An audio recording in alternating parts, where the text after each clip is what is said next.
नर्क के अंदर। हेलो, मैं सिड्रॉथ और मेरे साथ है आइविन टर्डल। और आइविन, आपने कुछ ऐसा देखा है जो कि बहुत ही कम इस पृथ्वी के लोगों ने देखा है, जो कि अदृश्य दुनिया से है। तो आप एक क्रिश्चियन बच्चे की तरह ही बड़े हुए और आपने यीशु मसीह को भी स्वीकारा है, लेकिन जल्दी आपने परमेश्वर की बातों पर मन लगाना छोड़ दिया था, जिसका ताल्लुक आपके खराब बचपन से है। इसके बारे में मुझे कुछ बताएं। वेल सिड, बचपन से ही मुझे ADHD दिमागी बीमारी थी, लेकिन हम ये नहीं जानते थे कि मुझे ये बीमारी है। तो मैं हर वक्त परेशान रहा करता था। मेरे पिताजी बहुत ही गुस्सैल इंसान थे। वो मुझे बेल्ट से मारा करते थे।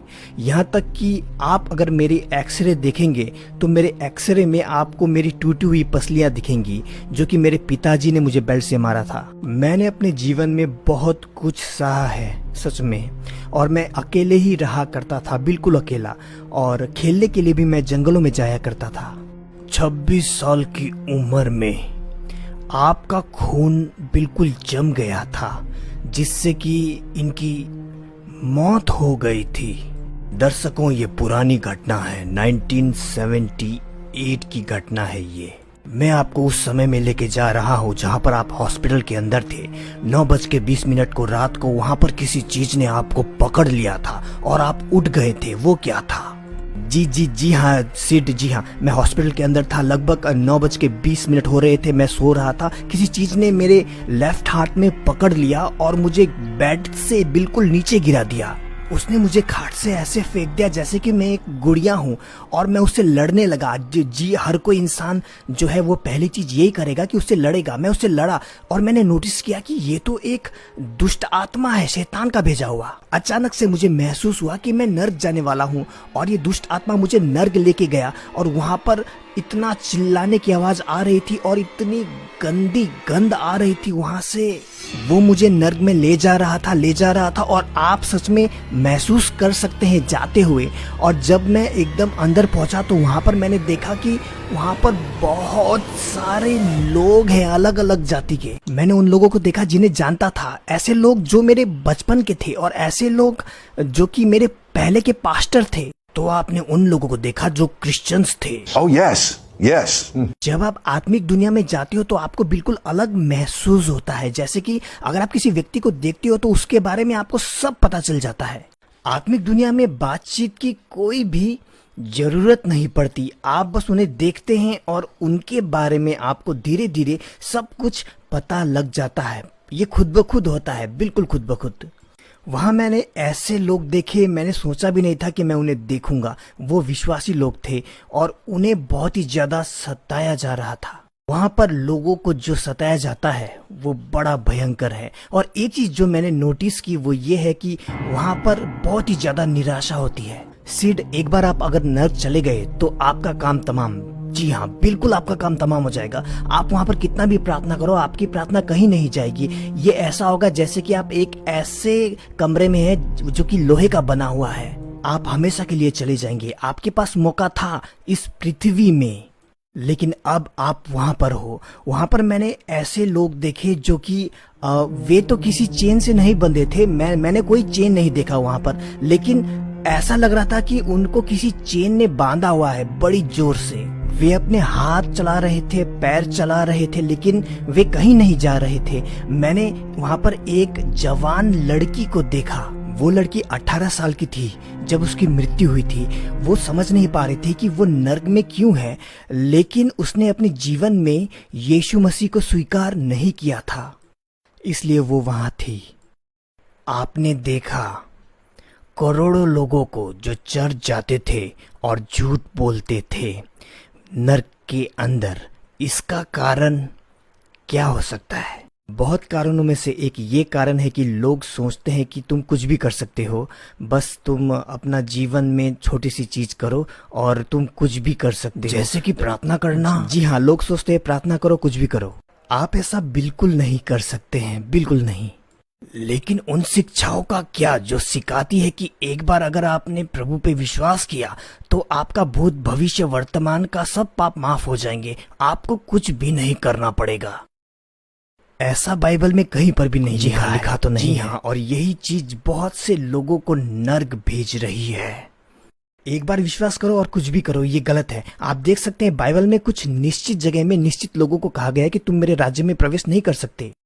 इससे कोई फर्क नहीं पड़ता कि आप कौन हो। आप ये सोचते होंगे कि मैं बस छोटे मोटे झूठ बोलता हूँ, लेकिन ऐसे छोटे मोटे झूठ आपको बोलना नहीं है। नहीं, बिल्कुल नहीं। आपको रोज सोने से पहले पश्चाताप करना चाहिए। मैं भी ऐसा ही करता हूँ। और हालांकि जब मैं मेरे से अगर कोई गलती होती है तब मैं उसी वक्त पश्चाताप करता हूँ, क्योंकि देखिए मैं वहां पर था नर्क में, और मैं बिल्कुल नहीं चाहता कि कोई भी व्यक्ति वहां पर जाए। आपने कुछ ऐसी चीजें देखी जो हमारी मदद कर सकती हैं, जैसे कि आपने देखा कि दुष्ट आत्माएं स्वर्ग और नर्क में ऊपर नीचे कर रही हैं ताकि वे लोगों को धोखे में डाल सकें, और स्पेशली बच्चों को वो धोखे में डाल सके। इसके बारे में बताएं। ये धोखा बहुत बुरा है सच में। इनमें से एक धोखा था वीडियो गेम। जी हाँ, वीडियो गेम। ये वीडियो गेम के आविष्कार से पहले की बात है। दुष्ट आत्माएं ऊपर और नीचे कर रही थी और इन गेमों में घुस रही थी ताकि वे जवान लोगों के दिमाग को बिगाड़ सके। और इतना ही नहीं, दुष्ट आत्मा वापस नर्क जा रही थी जहाँ पर लूसीफर रहता है, और वहां से वापस आ रही थी और इन जवान लड़कों के या जवान लोगों के दिमाग में घुस रही थी और उनका दिमाग बिगाड़ रही थी। ये दुष्ट आत्माएं खूबसूरत लड़कियां ढूंढती और खूबसूरत लड़के ढूंढते जो हैंडसम है या खूबसूरत है, और उनके अंदर वे घुस जाते और उनके द्वारा जितना ज्यादा हो सके उतने लोगों को वे भरमाते, स्पेशली क्रिश्चियंस को जो विश्वास में कमजोर है। वे उन्हें भरमाने की पूरी कोशिश करते, और ताकि वे लोग जो भी है जो कुछ भी गलत काम करे, जैसे कि व्यभिचार या कुछ भी गलत काम करें। मैंने ये सब देखा था 1978 में। ऐसी कौन सी सबसे बुरी बात थी जो आपने देखी थी नर्क में? वाह वहां पर हर चीज बुरी थी। मेरा एक सवाल है, क्या लोगों को सच में दर्द होता है नर्क के अंदर? मेरा मतलब, क्या सच में शारीरिक दर्द होता है? ओ सिड, वहां का दर्द सबसे खराब है। अगर यहाँ पर पृथ्वी में अगर आपका कहीं पर अगर कट जाता है तो आपको वहीं केवल उस एरिया में दर्द होता है, लेकिन अगर आप आत्मा में होते हो और नर्क में होते हो तो आपके पूरे शरीर में दर्द होता है। तो हर वो जगह जहाँ पर दुष्ट आत्माएं आपको खरोचती हैं और काटती हैं, उस घाव से आपके पूरे शरीर में दर्द होता है। आप वहाँ बेहोश नहीं होते। शरीर में अगर आप सह नहीं पाते तो बेहोश हो जाते, लेकिन वहाँ आप बेहोश नहीं होते। ये कभी खत्म नहीं होता। सिड, यही तो बात है। ये कभी भी खत्म नहीं होता और चलता ही रहता है, हमेशा चलता ही रहता है। ये पीड़ा चलती ही रहती है। तो कोई आशा नहीं, नहीं कोई आशा नहीं। ये जो दुष्ट आत्माएं हैं, ये क्यों लोगों को घोंपती हैं या काटती हैं या कुछ भी ऐसा काम करती है? ये क्यों लोगों को इतना सताती है? सिड, उन्हें मजा आता है। इसी चीज से उन्हें खुशी मिलती है। स्पेशली अगर आप क्रिश्चियन हैं तो वो और भी ज्यादा खुशी होते हैं आपको सताने में। वो आपको अनंत काल तक सताते रहेंगे। सुनिए, वो जो दुष्ट आत्माएं मुझे सता रही थी, मुझे देख रही थी और मेरे ऊपर बहुत ज्यादा हंस रही थी। मैंने खरीदा था, मैंने झूठ को खरीदा था, और अचानक आपने एक आवाज सुनी। यस सिड, ये आश्चर्यजनक घटना है जो मेरे साथ नर्क में हुई थी। मैं वहां नर्क में था और मैंने एक आवाज सुनी और उसने कहा कि इसका भी समय नहीं हुआ है, इसे जाने दो। मैंने इसके माँ के साथ वादा किया है। अगली चीज जो आपने देखी, आप स्वर्ग के द्वार पर थे। क्यों क्यों क्यों? आप तो एक बहुत ही खराब या बहुत ही गलत रास्ते पे चलने वाले विश्वासी थे। आपने बिल्कुल सही कहा। मैं अभी भी नर्क में होता, या फिर दो में से एक, मेरा समय नहीं आया था और दूसरा मेरी माँ ने मेरे लिए प्रार्थना की थी। ऐसे तो सबके अपने लोग उनके लिए प्रार्थना करते हैं।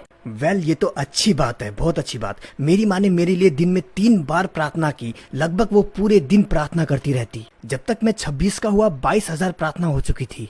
मेरी माँ परमेश्वर की प्रार्थना करने वाली स्त्री थी। वो हमेशा परमेश्वर से कहती कि प्रभु मेरे साथ वादा कीजिए कि मेरे कोई भी बच्चे नर्क ना जाएं। उन्होंने परमेश्वर से मांगा कि अपना वादा पूरा करे, और वे मानती है कि परमेश्वर ने वादा पूरा किया, और उसने किया। मुझे वो पहली चीज बताएं कि क्या आप जानते थे कि आप स्वर्ग में हैं? एक्चुअली सिड, हाँ मैं जानता था कि मैं स्वर्ग में था। मैं क्यों जानता था कि मैं स्वर्ग में था? क्योंकि स्वर्ग और नर्क देखने में बिल्कुल विपरीत है। जब मैं स्वर्ग पहुंचा तो मेरी आत्मा ने खुद ब खुद जान लिया और एक स्वर्गदूत ने मेरा स्वागत भी किया था। तो वो पहला संकेत था स्वर्गदूत। जितनी बुराई, गंदगी और निराशा नर्क में थी, लेकिन मुझे यहाँ पर बहुत ही ज्यादा खुशी का अनुभव हो रहा था। ये जगह बहुत ही ज्यादा खूबसूरत थी। हर जगह स्वर्गदूत चल रहे थे, मेरे साथ बातें कर रहे थे, मुझे बहुत सी चीजें दिखा रहे थे, समझा रहे थे। तो हाँ, मैंने जान लिया कि मैं स्वर्ग में हूँ। सबसे पहली वो कौन सी चीज थी जिसे देखकर आप प्रभावित हुए? पहली चीज जिसने मुझे प्रभावित किया वो था स्वर्गदूत। स्वर्गदूत बहुत ही ज्यादा लंबा था और उसकी आवाज बहुत ही शक्तिशाली थी, लेकिन साथ में वो बहुत ही सज्जन था।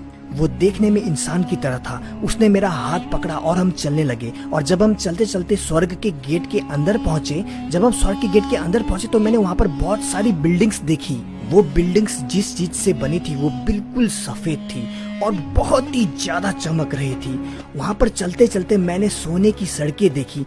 वो सड़क जो थी वो इतना नरम था, वो सड़क की आपको पता भी नहीं चलेगा कि आपने सड़क पे पैर रखा है। और वहाँ पर एक शहर था, शहर के बीचों बीच मैंने वहाँ पर एक नदी देखी। और वो जो नदी थी वो बिल्कुल जैसे कि कोई बच्चा हंसते हैं ना, बच्चे हंसते, बिल्कुल वैसे उसमें से आवाजें आ रही थी। वो चमक रही थी पूरी तरह से। जब आप उस शहर को देखते हैं और नदी को सुनते हैं, मैं उस नदी को पूरे दिन सुन सकता हूँ सिड। उस नदी की आवाज छोटे बच्चों की तरह है। मैंने अपने पूरे जीवन में अगर कुछ भी खूबसूरत देखा है या सुना है तो वो ये है। स्वर्ग बहुत ही अद्भुत है सिड। स्वर्ग में समय कैसे चलता है? वहाँ कोई समय नहीं है, बिल्कुल नहीं। वहाँ पर आप 1 सेकंड रहोगे, आपको लगेगा कि आप 10 साल से हो स्वर्ग में।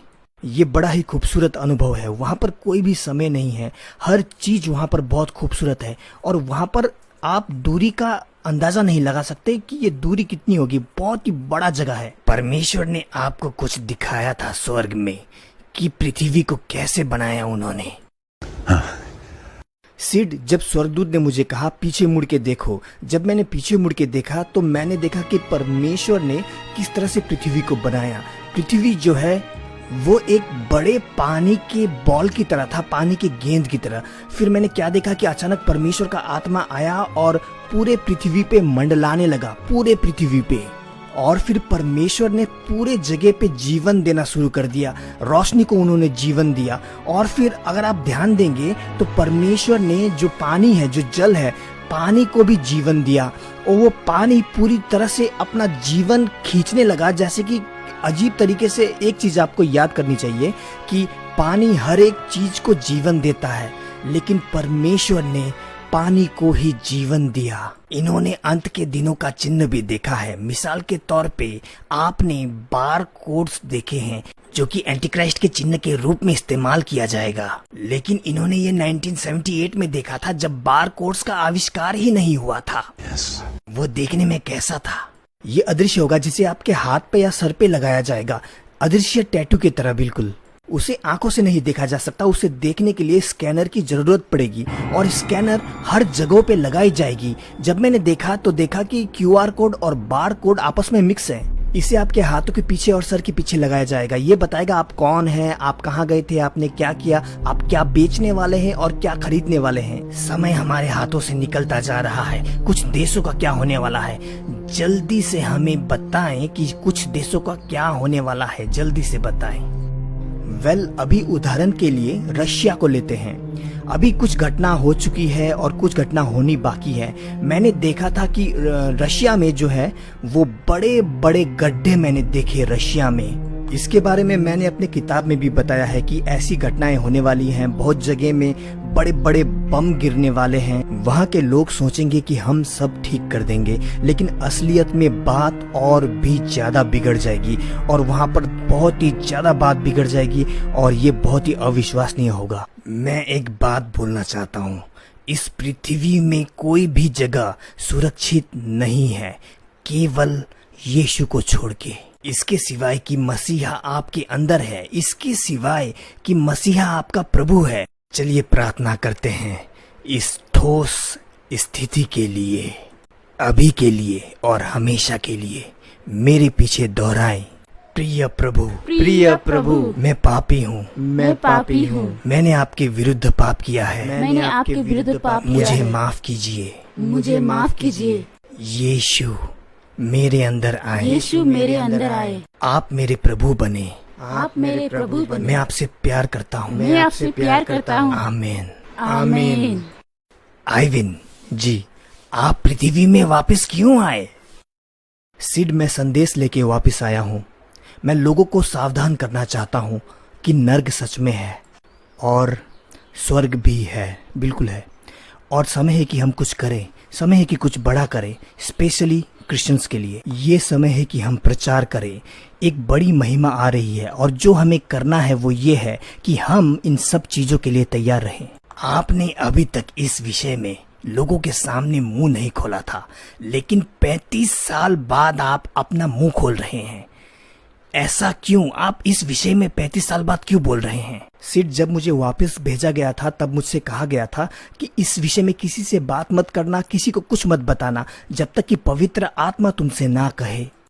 इसलिए मैंने अपना मुंह बंद रखा। प्रार्थना करें उन सब के लिए जो भी अभी हमें देख रहे हैं इस वक्त। ओके प्रभु, मैं प्रार्थना करता हूँ जो भी हमें इस वक्त देख रहे हैं, कोई फर्क नहीं पड़ता कि वे कौन हैं। प्रभु, अगर वो इस वक्त विश्वास करते हैं तो मैं वो महिमा, वो अनुग्रह अभी उनके ऊपर छोड़ता हूँ। मैं इसी वक्त प्रार्थना करता हूँ कि वो अनुग्रह उनके दिमाग, शरीर और आत्मा में बस जाए। वो महिमा उन्हें ऐसे काम कराए जैसे काम उन्होंने अपने पूरे जीवन में कभी नहीं किए। हे स्वर्गीय पिता, मैं प्रार्थना करता हूँ कि वे बीमारों पे हाथ रखे, वे बीमारियों को ठीक करे और वे मरे हुए लोगों को मृतकों में से फिर से जिंदा करे। ये सब हम मांगते हैं यीशु के पवित्र और मूल्यवान नाम से, आमीन। मैं मानता हूँ। मसीह में मेरे प्यारे प्रियो, आशा करता हूँ ये वीडियो आपको अच्छी लगी है। मेरे प्रियो, अगर इस वीडियो से आपको कुछ सीखने का मौका मिला या फिर ये वीडियो की डबिंग आपको अच्छी लगी तो लाइक और सब्सक्राइब जरूर कीजिएगा। मिलते हैं अगले वीडियो में, तब तक के लिए जय मसीह की।